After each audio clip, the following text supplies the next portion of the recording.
So sa game na to, if gusto nyo po mag-withdraw sa PayPal, pwede po sa Coinbase, sa Binance, or Ethereum USDT. So napaka-easy lang po nito.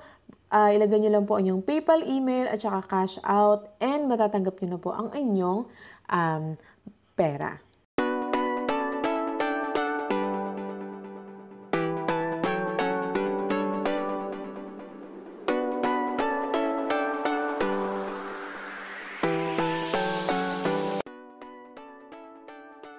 Hello guys! Welcome back po ulit dito sa aking channel. So for this video, another alpha games na application ang pag-uusapan natin.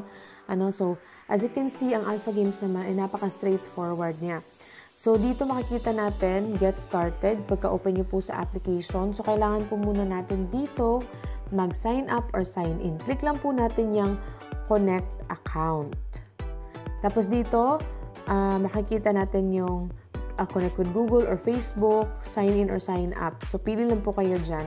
So, basta po, sa lahat po ng alpha games, kailangan isang account lang po yung gamitin ninyo para ma-accumulate nyo po yung inyong points. So, ayan, gaya ko po, isang account lang yung ginamit ko. Kaya na-accumulate po yung points ko. As you can see, meron na po tayong 79,000 coins. Pero napakadali lang po yung 79,000 coins dito kasi usually po every round or every game na lalaruin nyo po ay nasa mga 5,000, 3,000 points po yung binibigay po nila. So, ayan. By the way, click po natin ulit itong menu. At saka before po pala yung 2020 po dyan, yan po yung parang live po natin. So, dito sa menu, makikita nyo po yung share. Click nyo po yan if you want to share it with your friends.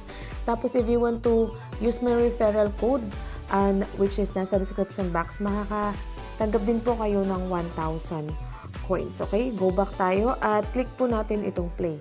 Ayan, napaka-straightforward. Wala po itong maraming mga cheche-burecha. Ayan. Tap to select the nuts. Click lang natin. Tapos, ayan. So, ganyan lang. Napaka-easy lang po ng game ng nuts. Tapos, click lang po natin itong get points. Okay. So, yung kanina, parang ano lang siya, no? Parang tutorial. Yung parang ganun. So, click natin yung let's go. Ayan, nakatanggap po tayo ng 2,536. So, yun po yung sinabi ko sa inyo kanina na napaka-dali lang po makalikom po ng points po dito. So, yan. Parang ano lang, you have to segregate the colors lang by votes. Yung ganyan. Yan, very easy. May points na agad kayo.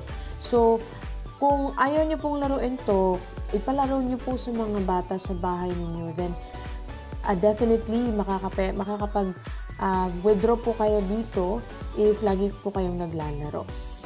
So as you can see, we get another 1,268 po na coins. Okay?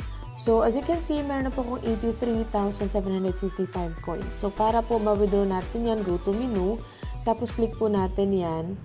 Yung may nakalagay na coins. As you can see, again, we can withdraw through PayPal, Coinbase, Binance, and Ethereum USDT. So, sa PayPal, email nyo lang po. Dito sa Coinbase, Binance, at Ethereum ay same lang po, no, yung email address natin. So, yan, napaka-easy lang niya po. Naging, by the way, 10,000 coins equivalent to 0.01 USDT. And yung 10,000 po na coins ay 3 laro lang po yan or 4 laro lang po yan ay malilikom nyo na po. Ayan, napaka-easy lang po ng game na to. So if you wanna try, may link po dyan sa video description box. So hanggang dito lang po ang ating video dahil napaka-straightforward lang po ng application na to.